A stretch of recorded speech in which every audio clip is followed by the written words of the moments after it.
Nous partageons aujourd'hui la parole de Dieu sur le thème central, important de la Bible, qui est celui de l'adoration. Nous avons été créés pour adorer le Seigneur. Amen. Et la Bible nous dit, dans le livre d'Apocalypse 7, que dans le ciel, il y a des myriades et des myriades qui adorent le Seigneur. Dont le Seigneur, depuis les jours de l'éternité, est déjà adoré dans le ciel par des myriades et des myriades. Lorsque le Seigneur nous permet de venir nous joindre à ces adorateurs-là, nous devons réaliser en fait que c'est une grâce que le Seigneur nous fait, que nous sommes des personnes favorisées de pouvoir adorer le Seigneur. Le Seigneur n'a pas besoin de notre adoration, mais il prend plaisir à notre adoration. Donc nous devons réaliser lorsque nous adorons le Seigneur que c'est un privilège. Et nous savons que lorsque nous avons le privilège de faire quelque chose, cela signifie que nous n'avons pas mérité. Nous n'avons pas mérité ce que nous pouvons faire aujourd'hui. Mais le Seigneur nous a accordé cette grâce-là de pouvoir le faire. L'adoration occupe une place centrale dans l'évangile. Nous revenons déjà dans le premier et le plus grand de tous les commandements. Lorsqu'on a demandé au Seigneur Jésus quel est le premier et le plus grand de tous les commandements, le Seigneur a dit « Tu aimeras le Seigneur ton Dieu de tout ton cœur, de toute ton âme, de toute ta pensée, de toute ta force. » Et nous savons que même dans le langage ordinaire, le superlatif de l'amour, c'est l'adoration. Même les gens qui ne sont pas convertis, quand ils veulent dire qu'ils aiment quelque chose plus que tout dans leur existence, ils vont utiliser l'expression adorer. Quelqu'un va dire par exemple, j'adore le cinéma, j'adore la danse, j'adore le football, ainsi de suite. Donc, nous pouvons raisonnablement traduire ce verset, comprendre le verset qui nous donne le premier et le plus grand des commandements de la Bible. Tu aimeras le Seigneur ton Dieu de tout ton cœur, de toute ton âme, de toute ta pensée, de toute ta force, par tu adoreras le Seigneur ton Dieu de toute ta force, de toute ta pensée. Et nous comprenons également que l'adoration est non seulement un ministère qui commence sur la terre, nous sommes déjà créés pour adorer le Seigneur, mais il va se poursuivre dans le ciel. Il n'y a qu'à voir dans le livre d'Apocalypse 4, lorsque une porte s'ouvre dans le ciel et que Jean entend une voix qui lui dit « Monte ici ». C'est l'image de l'enlèvement de l'Église. Et maintenant, à partir d'Apocalypse 5, la Bible nous montre l'Église rendue dans le ciel et nous voyons que les 24 vieillards passent le temps jour et nuit à se prosterner devant le Seigneur, devant le roi des rois, pour dire tu es saint, tu es saint, tu es saint. Jour et nuit, nous réalisons que même dans le ciel, c'est l'adoration qui est le ministère le plus important dans le ciel. Tu adoreras le Seigneur ton Dieu de tout ton cœur, de toute ton âme, de toute ta pensée.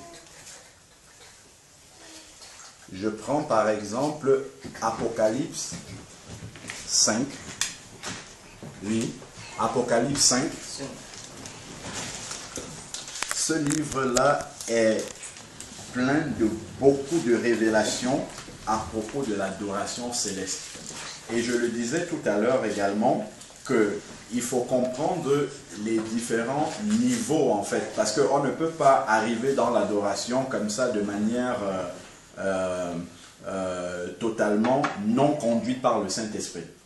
Généralement, lorsqu'on commence, on va commencer un peu par des chants ou des cantiques qui nous ramènent encore à l'expression de nos besoins au Seigneur, donc la requête. Nous sommes encore dans la requête. Et là, nous sommes dans une louange, certes, qui s'adresse à Dieu, mais elle est encore centrée sur nous. Donc, nous sommes encore le centre de cela. Ensuite, on va progresser. Nous allons rentrer maintenant dans l'action de grâce.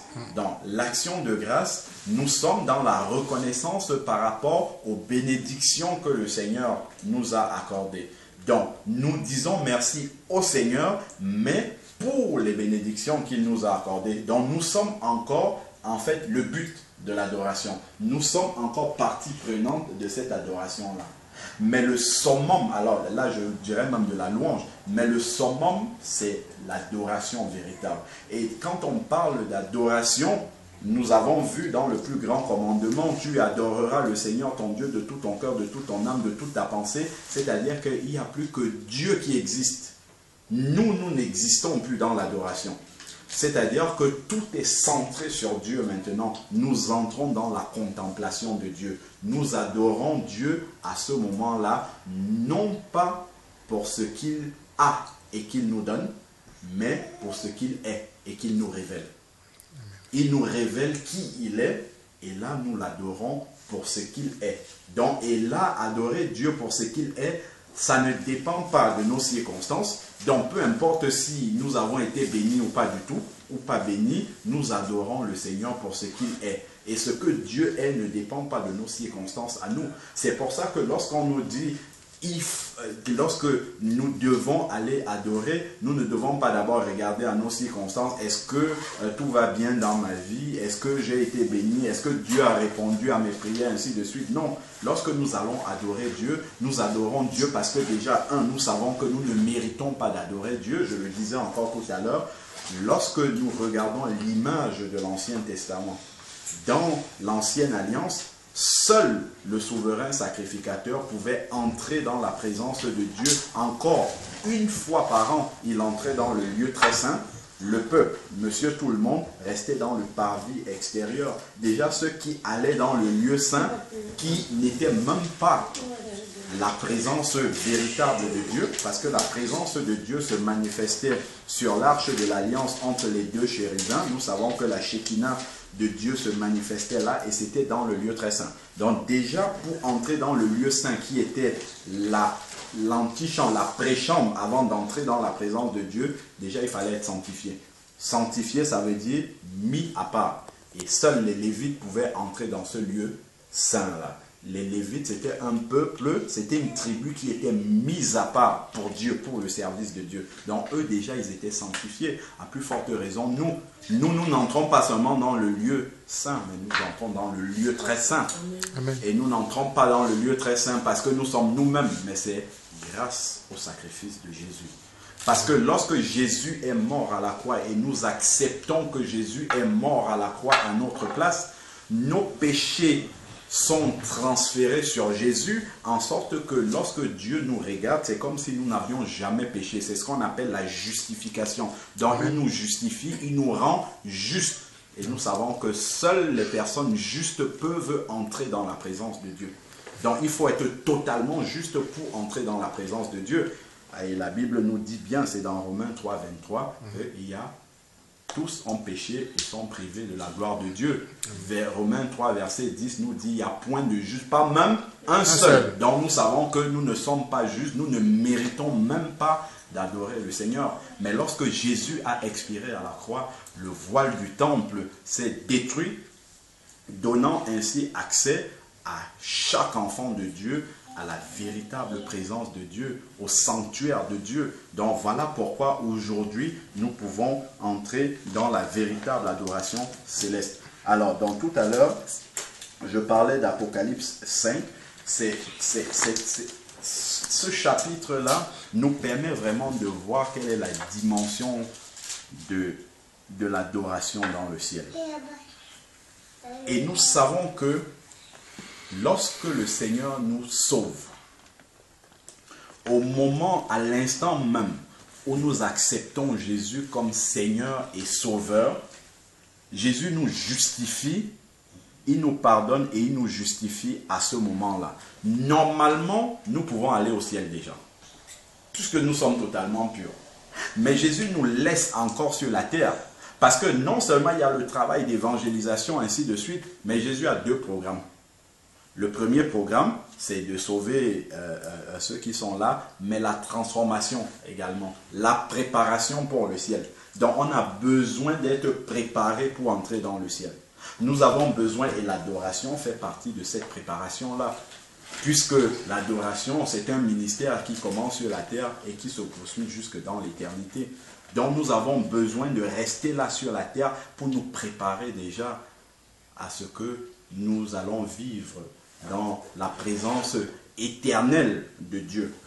Nous avons besoin de nous préparer pour cela. Amen. Amen. Donc nous allons lire maintenant. Amen. Amen. Donc avant de lire même dans Apocalypse 5, en attendant que le frère soit prêt, nous pouvons voir également lorsque Jésus, je crois que c'est dans Matthieu 4,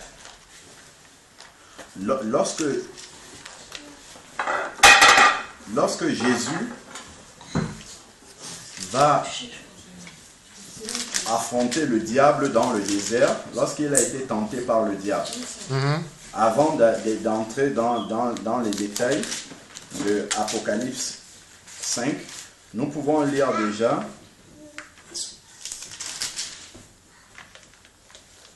dans Matthieu 4, la tentation de Jésus. Alors, nous allons prendre, voilà, au verset 10. Matthieu 4, verset 10. Matthieu 4, verset 10. Nous pouvons prendre déjà au verset 8 pour comprendre un peu le contexte. Donc, c'est Jésus qui est en train de répondre au diable par la parole de Dieu. Nous comprenons, ça c'est juste pour la petite histoire. Le chapitre 4 de Matthieu nous montre le véritable combat spirituel. Comment est-ce que nous devons mener le combat spirituel contre le diable? C'est par la parole de Dieu. Le diable va essayer de nous entraîner dans la séduction par la parole de Dieu, prise hors de son contexte, mais nous devons aussi lui dire, il est aussi écrit. Donc un enfant de Dieu qui va être vainqueur du combat spirituel, c'est un enfant de Dieu qui est rempli de la parole de Dieu. Il doit être absolument rempli de la parole de Dieu pour pouvoir triompher sur le diable. Et c'est ce que Jésus avait ici comme puissance. En tout cas, il a une puissance tellement infinie, mais il manifeste surtout la puissance de la parole dans ce combat spirituel-là. Alors, au verset Matthieu 4, verset 8, le diable transporta encore sur une montagne très élevée.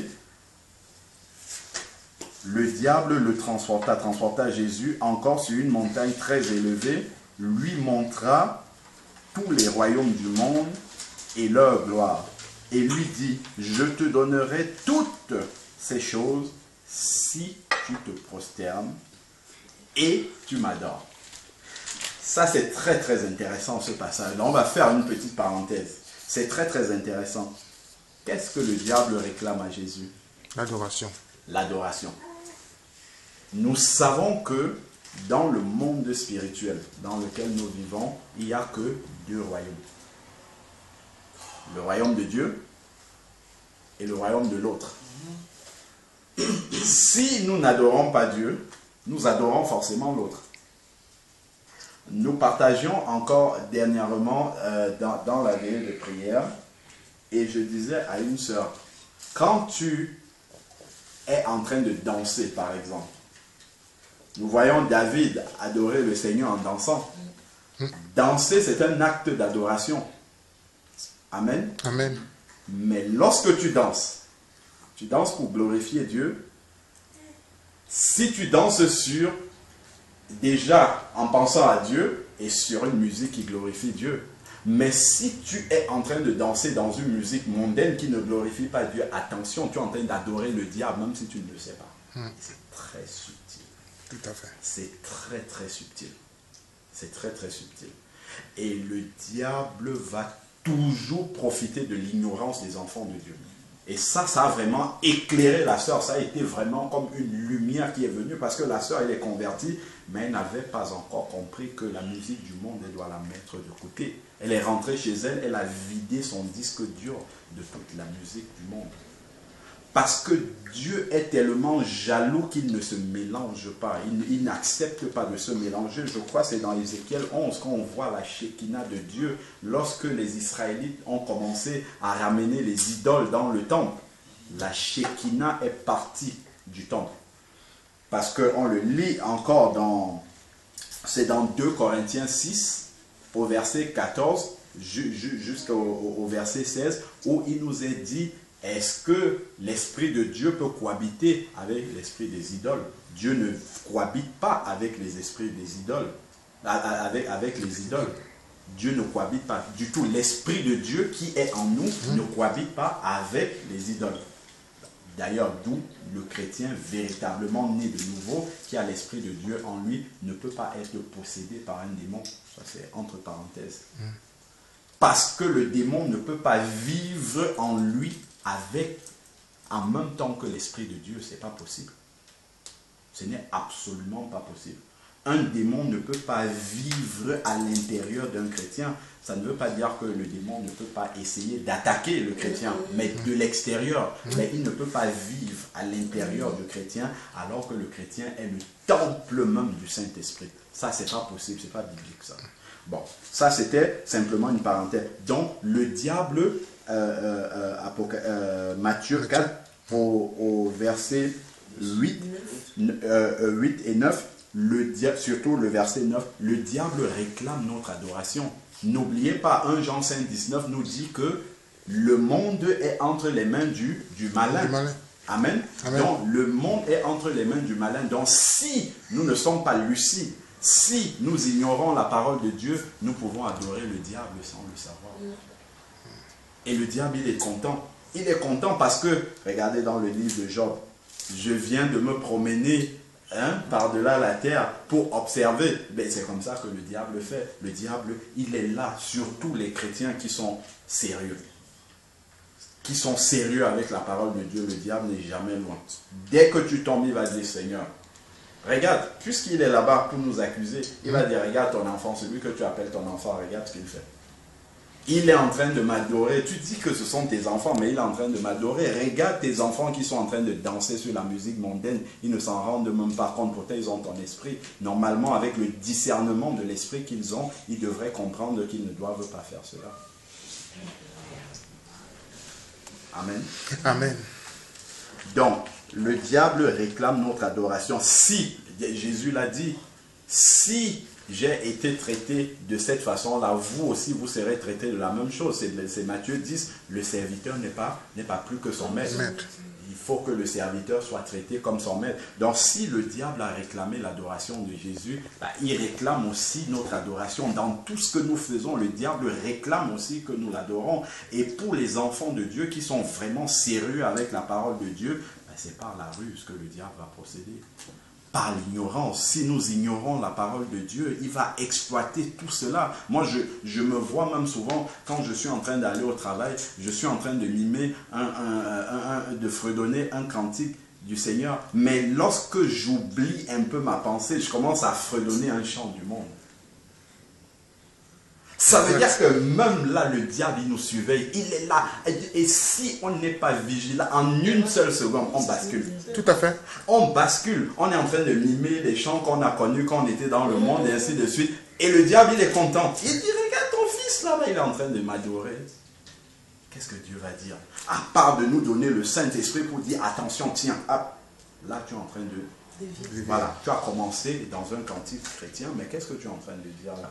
Et ça, c'est à tous les instants. Nous, on va dire, non, c'est pas grave, ainsi de suite. Mais ça, c'est un combat spirituel. Parce que ça a une répercussion très, très importante dans le ciel. On le voit avec l'histoire de Job. Quand le diable se présente devant le Seigneur. Ça, c'est très important. Pour nous, on dit, c'est pas important, mais c'est très, très important, ça, dans le ciel. Alors... Et voilà, au verset 10, Matthieu 4, verset 10, Jésus lui dit, retire-toi de moi, Satan. Ça, c'est la puissance que Jésus a et que tous les enfants de Dieu ont. Satan même se présente devant un enfant de Dieu qui vient de naître de nouveau. Il y a une minute, il peut dire, retire-toi de moi, Satan. Sans aucun problème. Satan n'a pas le pouvoir sur lui. Amen. Amen. Voilà. Alors, Jésus lui dit, retire-toi de moi, Satan, car il est écrit. Donc Jésus connaissait la parole. Et les enfants de Dieu, c'est comme ça qu'il faut répondre, car il est écrit. Tu adoreras le Seigneur ton Dieu et tu le serviras lui seul. Vous avez vu dans quel ordre c'est mis? L'adoration en premier, le service en deuxième. Donc, quelqu'un qui veut être un bon serviteur de Dieu doit d'abord être un bon adorateur. C'est quand il a fini d'adorer le Seigneur qu'il reçoit l'inspiration de Dieu, et quand il va dans le service de Dieu, il est efficace. Parce que souvent, on voit des serviteurs de Dieu pendant l'adoration, même dans le culte, ils sont occupés à faire autre chose. C'est pas parce qu'ils ne veulent pas bien faire, mais ils veulent tellement que ça soit beau, que ça soit joli, que tout soit bien réussi. Mais ce n'est pas ça qui est important. C'est l'adoration là qui est importante. Après tout le reste, tout le service qu'on peut faire pour le Seigneur, ça vient en deuxième lieu. Il n'y a qu'à voir Marthe et Marie. C'est l'exemple patent encore dans la Bible. L'exemple vraiment qui nous révèle qu'est-ce qui est le plus important entre le service et l'adoration. Ça ne veut pas dire qu'on doit négliger le service, mais on doit mettre l'adoration en premier. En premier lieu. On le voit aussi dans Ésaïe et la vision d'Ésaïe 6. Lorsque Ésaïe va nous dire qu'il a eu une vision, attends, on va le voir rapidement. Ésaïe 6, c'est important, c'est vraiment une bonne image également de l'adoration. Voilà, Ésaïe 6, verset 1. L'année de la mort du roi Osias, je vis le Seigneur assis sur un trône élevé. Ça aussi, c'est une vision de ce qui se passe dans le ciel. Et les pans de sa robe remplissaient le temple. Des séraphins se tenaient au-dessus de lui. Ils avaient, regardez ce que les séraphins avaient, chacun 6 ailes. 2 parmi les 6 ailes, regardez comment les ailes sont réparties. 2 dont ils se couvraient la face, 2 dont ils se couvraient les pieds, et 2 dont ils se servaient pour voler. 4 ailes pour l'adoration, et 2 ailes pour le service. Voler, c'est le service. 2 ailes seulement, et 4 pour l'adoration. Ça montre vraiment la dimension, l'importance de l'adoration pour le Seigneur. L'adoration, ça passe en premier. Ensuite, si on continue à lire, verset 3, ils criaient l'un à l'autre et disaient, la même chose, la même image qu'on a dans l'Apocalypse. Saint, Saint, Saint est l'Éternel des armées, toute la terre est pleine de sa gloire, les portes furent ébranlées dans leur fondement par la voix qui retentissait, et la maison se remplit de fumée. Alors je dis, malheur à moi.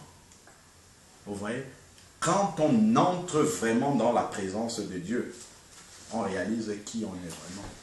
On réalise qu'on n'est pas saint, on réalise qu'on n'est pas pur. Et ici, on n'a pas affaire à monsieur, tout le monde a affaire à un prophète. Vous voyez, là on est dans Ésaïe 6.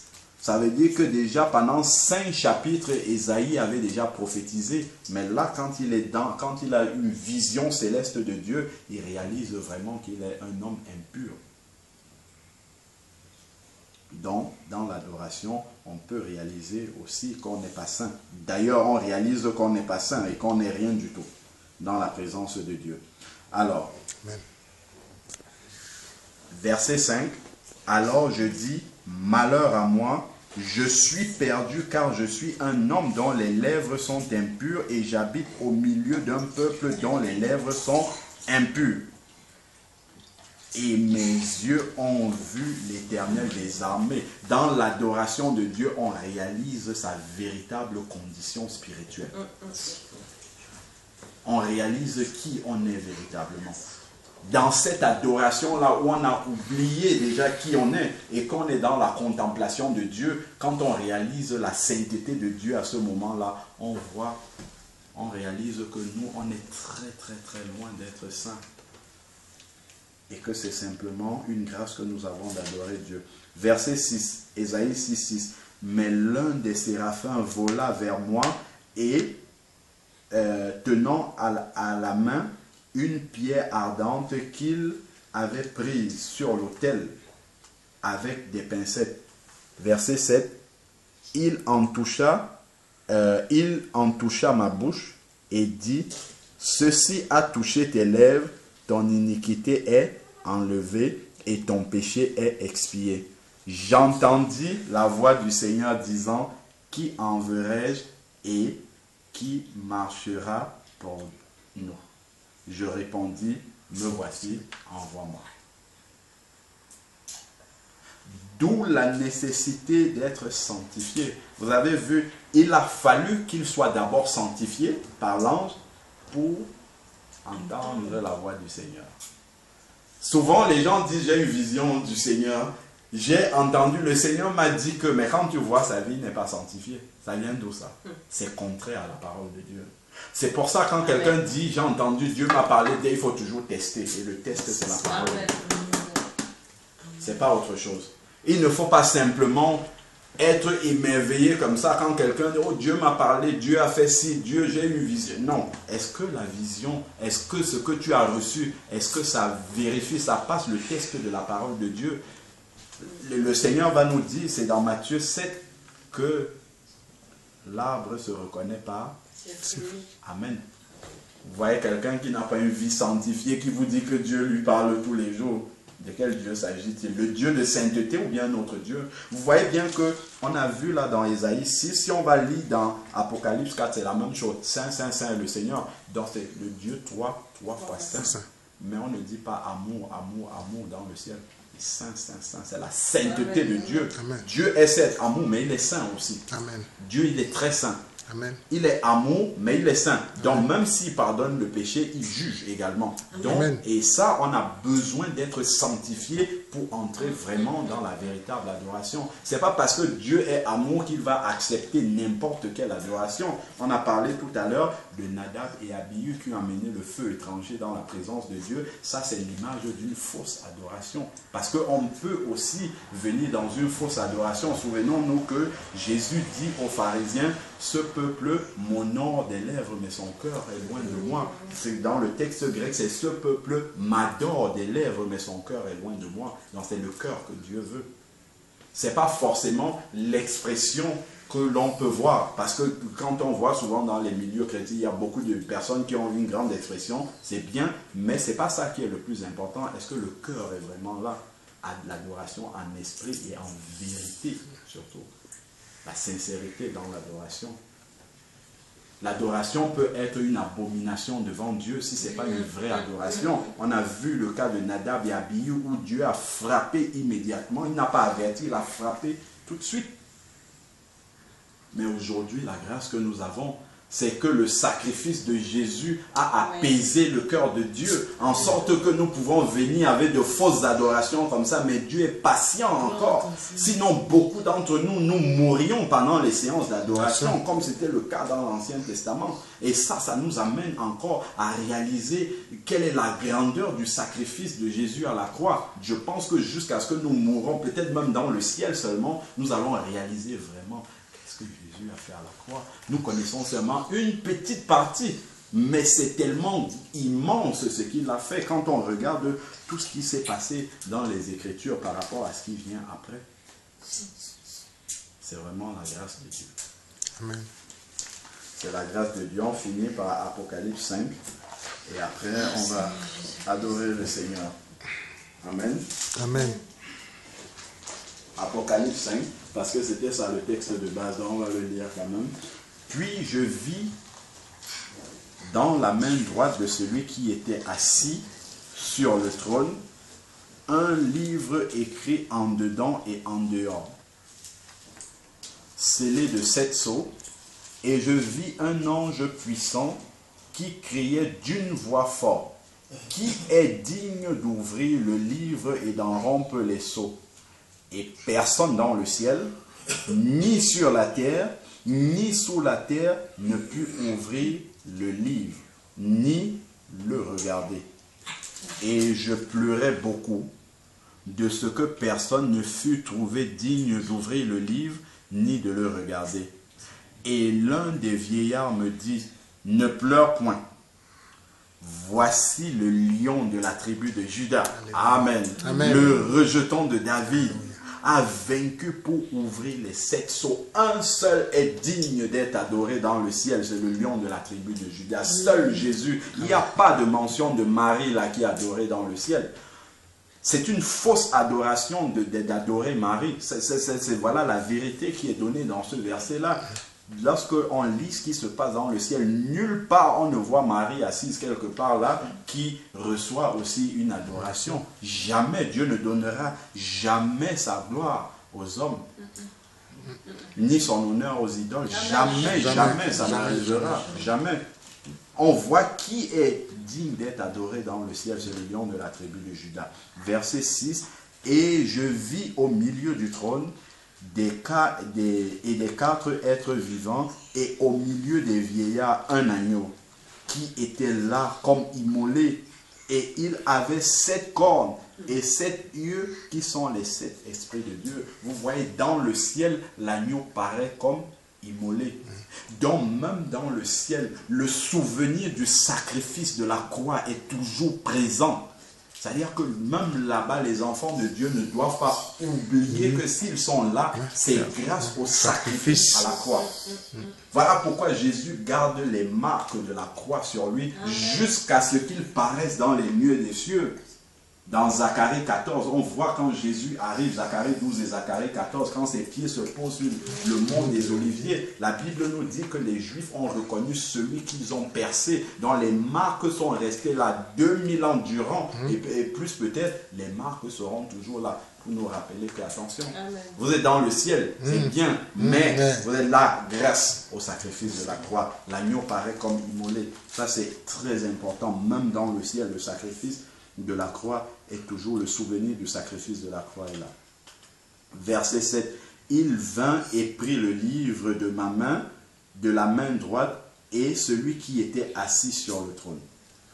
Quand il eut pris le livre, les 4 êtres vivants et les 24 vieillards se prosternèrent devant l'agneau. Les 4 êtres vivants, les 24 vieillards se prosternent.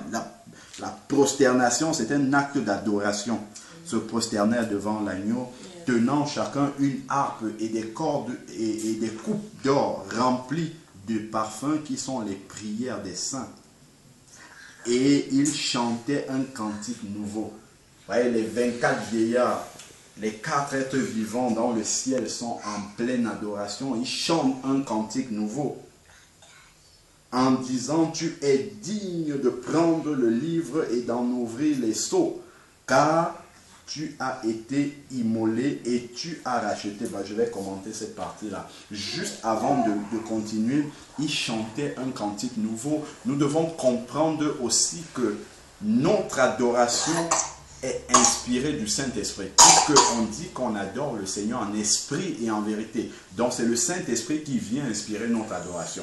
Lorsque on commence à adorer le Seigneur avec des cantiques que nous connaissons. Ce sont des frères, des sœurs qui ont composé ces cantiques-là, qui étaient sous l'inspiration du Saint-Esprit au moment où ils ont composé ces cantiques. Mais nous aussi, lorsque nous chantons, nous sommes sous l'inspiration du même esprit, puisqu'il y a un seul esprit qui est l'Esprit de Dieu. Amen. Et à ce moment-là, nous ne devons pas seulement rester sur l'inspiration qu'eux, ils ont eue. Ça nous sert simplement de point de départ, mais après nous nous approprions ces cantiques-là et nous chantons avec nos propres mots. Amen. Ça devient des cantiques nouveaux. Amen. Ça, c'est un exercice que nous devons faire. Je commence à toi la gloire. Après, je continue avec mes propres mots. Je change les mots du cantique et je remplace par les mots que le Saint-Esprit m'inspire à ce moment-là. Là, on entre dans la vraie adoration. Si on répète simplement les paroles que les frères ont composées, les sœurs, lorsqu'ils étaient inspirés, on n'est pas encore, on n'est pas encore là où il faut. Voilà, là, dans ça on va même anticiper, c'est là où le baptême dans le Saint-Esprit joue alors un grand rôle. Parce qu'on commence maintenant à adorer le Seigneur, même dans de nouvelles langues. Dans les langues célestes qui parlent de Dieu, des mystères de Dieu que nous-mêmes on ne comprend pas. Parce qu'on peut chanter en langue aussi. Et là, c'est vraiment le sommet de l'adoration. Parce qu'en chantant en langue, en fait, c'est le Saint-Esprit qui directement inspire cette adoration-là. Parce que là, ce n'est même plus l'intelligence de l'homme. La Bible nous dit, c'est dans 1 Corinthiens 14, que lorsque je parle en langue, mon intelligence est stérile. Mon intelligence ne comprend pas. L'intelligence et l'intellect s'arrêtent. Et là, c'est l'Esprit de Dieu qui adore. C'est le sommet même de l'adoration. Donc, mais déjà, en français, on peut déjà essayer, nous exercer, lorsqu'on chante ces cantiques-là, à utiliser les mots que le Saint-Esprit nous donne. Ça, c'est très, très important. Et ça, c'est un exercice. Hein. C'est vraiment quelque chose qu'on fait. On commence, on demande au Seigneur de nous conduire, et c'est comme ça qu'on développe sa vie d'adoration. Parce que l'adoration, en fait, c'est un style de vie. L'adoration, ce n'est pas simplement quand on est réunis comme ça, c'est dans le métro, n'importe où, ainsi de suite. On adore le Seigneur à tout moment. Amen. Quel que soit ce qu'on est en train de faire, on peut être en train d'adorer le Seigneur. Et il faut qu'on prenne l'habitude de développer cela. Après, il y a beaucoup de fruits de retombées de l'adoration. L'adoration qui guérit les maladies, qui guérit la dépression, qui change l'humeur, et ainsi de suite. L'adoration a des vertus incommensurables dans la vie du chrétien. Là, on ne parle même pas de ça, on parle simplement de comment est-ce qu'il faut faire l'adoration au Seigneur. Continuons rapidement. Donc, il chante un cantique nouveau. Nous devons toujours nous exercer pour que les mots que nous utilisons au Seigneur, qu'il y ait des mots inspirés directement par le Saint-Esprit. Ça, c'est important. C'est un effort qu'on doit faire dans l'adoration. Ensuite, donc, il chantait un cantique nouveau en disant « Tu es digne de prendre le livre et d'en ouvrir les sceaux, car tu as été immolé. » Une deuxième fois, on parle encore d'immolé. Vous avez vu, 2 fois déjà du sacrifice de Jésus dans le ciel. Et tu as racheté, regardez, pourquoi est-ce qu'on a été racheté? Et tu as racheté pour Dieu. Celui qui naît de nouveau, il ne vit plus pour lui-même, mais il vit pour Dieu. Amen. Toute sa vie maintenant est consacrée à Dieu. Par ton sang, des hommes de toute langue, de toute tribu, de tout peuple et de toute nation, et tu as fait d'eux. Voilà. Il nous a rachetés. Et qu'est-ce qu'il a fait de nous? Une fois qu'il nous a rachetés, déjà c'est pour Dieu.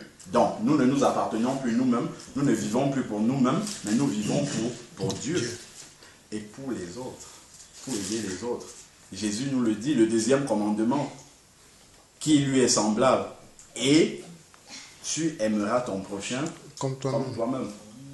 Il y a un frère qui dit que la conjugaison de Dieu, ce n'est pas comme on nous dit je, tu, il. Vous voyez comment le monde déjà nous pervertit l'esprit. Je, tu, il. Ça veut dire quoi? Je, c'est quoi? C'est l'égoïsme. C'est d'abord moi en premier. C'est d'abord mon moi. Je pense d'abord à moi, ensuite toi et ensuite l'autre. Amen. Amen. Mais la conjugaison de Dieu, c'est il, tu, je. Il, Dieu, tu, mon prochain, et je, en troisième. Ça, c'est la conjugaison de Dieu. C'est il, tu, je. C'est pas je, tu, il. Ça, c'est le monde qui conjugue comme ça. Ça nous montre vraiment comment nous sommes formatés d'une certaine manière pour marcher à la manière du monde. Alors que Dieu nous dit autre chose. Dieu nous dit, et c'est tellement subtil comme ça que ça pénètre par contre vraiment dans notre raisonnement de tous les jours. Voilà pourquoi Paul va nous dire dans Romains 12 au verset 2, ne vous conformez pas au siècle présent. La suite très intéressante. Mais soyez transformés. Par quoi? Qu'est-ce qui nous transforme? Le renouvellement de l'intelligence. En fait, c'est quand notre pensée est changée qu'on peut marcher comme des enfants de Dieu. Quand nous sommes dans la présence du Seigneur, on loue le Seigneur, ainsi de suite. Notre foi est très grande. On peut, juste après l'adoration, on peut faire beaucoup de choses pour le Seigneur. Mais peu de temps après, ça diminue. Pourquoi ça diminue? Parce que notre pensée, en fait, recommence à épouser la pensée du monde. Voilà pourquoi quand je vais me retrouver devant un collègue, avant de lui parler de Dieu, je vais commencer à réfléchir. Pourtant, si je le crois juste après l'adoration, là, je n'aurai aucun mal, j'aurai le feu de lui parler de Dieu. Mais une fois que je retourne dans le système du monde, petit à petit, ma pensée est changée, elle réépouse la pensée du monde et je commence à raisonner. Au lieu de dire, ben ça c'est un candidat pour l'enfer, il faut que je lui parle de Jésus, je vais commencer à me dire, mais qu'est-ce qu'il va penser de moi? Vous voyez? C'est-à-dire que notre état d'esprit est différent selon qu'on est dans la présence de Dieu et que notre pensée est changée, que lorsqu'on a un peu quitté la présence de Dieu et qu'on est retourné dans le monde. Et qu'est-ce qui va maintenir en permanence notre pensée renouvelée par les pensées de Christ? L'adoration. L'adoration, quand on est perpétuellement dans l'adoration, on dit des mystères de Dieu. Et quand on dit des mystères de Dieu, ça nous remplit. L'adoration, c'est une source de renouvellement. Ça nous remplit en sorte que lorsqu'on rencontre quelqu'un, ou peu importe ce que le Seigneur veut que nous fassions, nous le faisons avec zèle. Parce qu'on est chargé. Dans l'adoration, on charge nos batteries spirituelles. On est renouvelé. La foi vient, Romains 10, 17, la foi vient de ce qu'on entend, et ce qu'on entend vient de la parole de Dieu. Et quand j'adore, j'adore avec la parole de Dieu. Un bon adorateur, c'est quelqu'un qui est rempli de la parole de Dieu. C'est quelqu'un qui est rempli, vous voyez dans le livre des psaumes, les psaumes, pour beaucoup, étaient chantés dans le temple. En fait, on chantait les psaumes, dont la parole de Dieu peut être chantée.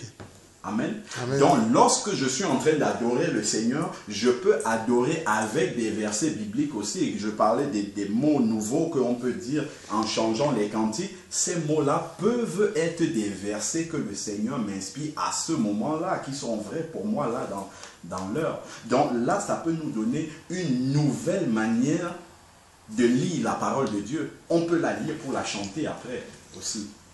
Et c'est une manière de la garder en nous pour qu'elle produise la foi.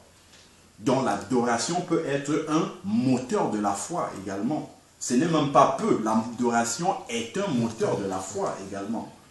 De cette façon-là. Donc on voit qu'on peut partir vraiment très très loin avec l'adoration. Ça ne se limite pas simplement à la louange qu'on fait simplement comme ça par obéissance. Mais c'est un véritable moteur dans la vie du chrétien. Quand on sait vraiment quel est le rôle, quelle est la place qu'occupe l'adoration dans la vie du chrétien. C'est vraiment central dans la vie du chrétien. C'est pourquoi c'est un véritable combat spirituel. Pour que nous passions du temps dans l'adoration, le diable n'aime pas quand l'enfant de Dieu passe le temps dans l'adoration. Même déjà à titre personnel, le diable va toujours nous occuper pour que nous ayons juste 5 minutes pour prier vite fait. Mais passer du temps comme ça à adorer le Seigneur, le diable n'aime pas ça. Il ne veut pas ça parce qu'il sait qu'après, nous serons tellement chargés qu'on va être un danger pour lui. Mais nous devons faire comme la Bible nous dit, depuis le temps de Jean-Baptiste, seules les violences en parlent du royaume de Dieu. Je vais adorer le Seigneur, je vais créer du temps pour adorer le Seigneur. Moi, j'essaye de le faire. C'est difficile avec le programme de la journée, mais même déjà en marchant à pied de la maison jusqu'à la gare de train, je passe de vrais moments dans l'adoration en marchant à pied. Exploitons tous les moments que le Seigneur nous permet d'être tout seul.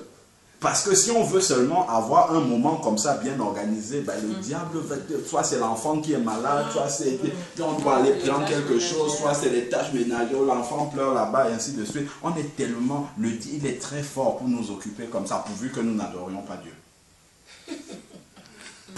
On peut tout faire pourvu que nous n'adorions pas Dieu. Parce qu'il sait que, en fait, quand on n'adore pas le Seigneur, on commence, en fait, notre communion avec Dieu diminue.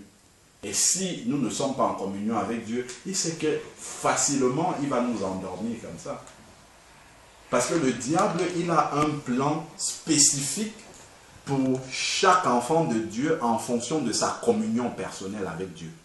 La manière dont il va attaquer un chrétien du dimanche, ce n'est pas la même chose qu'il va utiliser comme plan pour attaquer un enfant de Dieu qui est vraiment réveillé, qui marche avec le Saint, qui marche par l'Esprit tous les jours.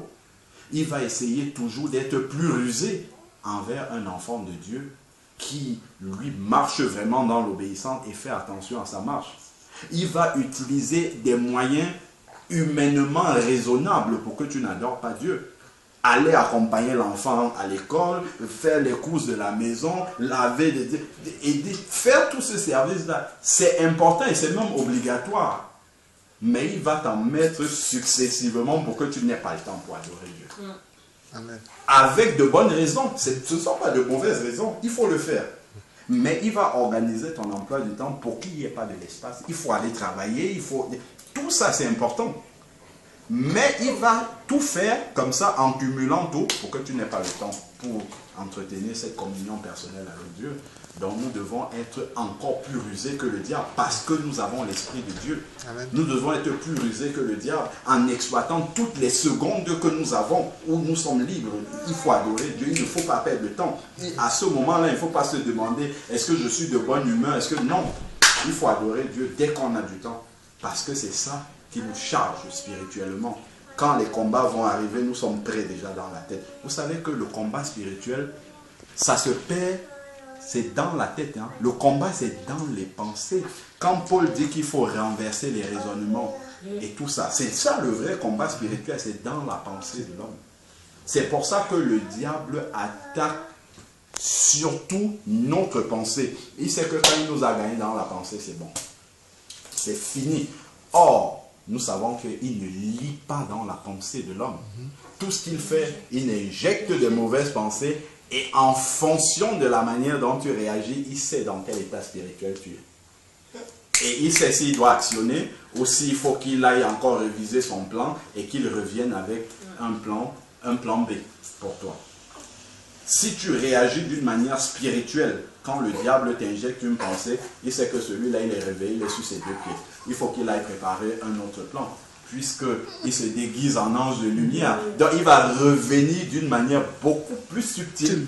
Et il faut faire attention, tout ce qui est sentiment, tout ce qui est relation de famille, d'amitié, tout ça, c'est tout ça que le diable exploite pour nous amener sur un chemin parallèle. C'est très très subtil de s'éloigner du chemin de Dieu. Hein.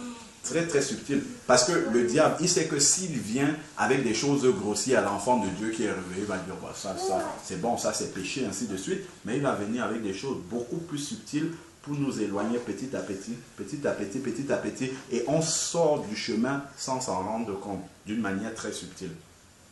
C'est pour ça qu'il faut veiller, veillons constamment, constamment. Paul va dire, j'ai combattu le bon combat, j'ai achevé la course. Il faut aller jusqu'au bout, on ne peut pas s'arrêter. Alors, verset 10, Apocalypse 1, 10, et tu as fait d'eux, donc ceux qui sont rachetés, un royaume et des sacrificateurs pour notre Dieu. Nous sommes tous devenus des sacrificateurs. Et dans le livre d'Hébreux, il nous est dit que nous offrons des sacrifices de louange. Maintenant, nous, les nouveaux sacrificateurs de la nouvelle alliance, nous n'offrons plus les animaux, mais c'est la louange qui devient le sacrifice que nous offrons à Dieu. Et nous savons que le souverain sacrificateur ou les sacrificateurs n'offraient pas un sacrifice par-ci, par-là de temps en temps. C'était leur travail perpétuellement. Donc l'adoration, c'est quelque chose de perpétuel. Verset, on va juste finir. Et ils régneront sur la terre. Je regardais et j'entendis la voix de beaucoup d'anges autour du trône et des êtres vivants et les vieillards. Et leur nombre était, voilà même encore, des myriades et des myriades, des milliers et des milliers qui adorent le Seigneur dans le ciel. Ça veut dire que nous, même si on prend les 6 milliards et demi de la terre, là, même comme ils ne sont même pas tous des chrétiens, même si nous tous là, nous adorons Dieu, ça n'atteint pas le nombre de ceux qui adorent Dieu dans le ciel. Donc imaginons-nous, moi je suis qui pour être accepté, pour adorer aussi parmi eux. C'est là qu'on réalise vraiment toute la grâce qu'on a de pouvoir adorer le Seigneur. C'est un privilège. Quand on nous accorde un privilège, on doit en profiter. On doit vraiment en profiter. Qu'est-ce qui nous fait ne pas en profiter, vraiment réaliser que c'est une grâce? C'est le diable, c'est tout. C'est parce que le monde est entre les mains du malin. La parole de Dieu ne nous ment pas. Quand elle nous le dit, c'est une réalité, mais c'est spirituel. Et on ne le réalise pas souvent. C'est spirituel. C'est pour ça qu'on a une grâce incommensurable comme celle-là, mais le monde nous occupe tellement qu'on ne réalise pas cette grâce-là. On ne réalise pas que c'est un privilège. Autrement, on serait tout le temps dans l'adoration. Tout le temps. Tout le temps. Alors, on va juste finir la lecture, verset 12. Il disait d'une voix forte, l'agneau a été immolé et est digne de recevoir la puissance, la richesse, la sagesse, la force, l'honneur, la gloire et la louange. et les créatures qui sont dans le ciel, sur la terre, sous la terre, sur la mer, et tout ce qui s'y trouve, je les entendais qui disaient à celui qui est assis sur le trône et à l'agneau soit la louange, l'honneur, la gloire, la force au siècle des siècles. Et les 4 êtres vivants disaient Amen, et les vieillards se prosternèrent et adorèrent. Ce chapitre-là est fort en matière d'adoration. Là, on a un avant-goût du ciel qui peut commencer déjà, qu'on doit commencer sur la terre. On doit commencer à préparer ça sur la terre. Dernièrement, juste pour finir, une petite anecdote. Ma belle-mère, la maman de Linda, elle disait en fait qu'elle a réécouté la traduction de la prière du Notre Père dans sa langue, c'est en banjoun.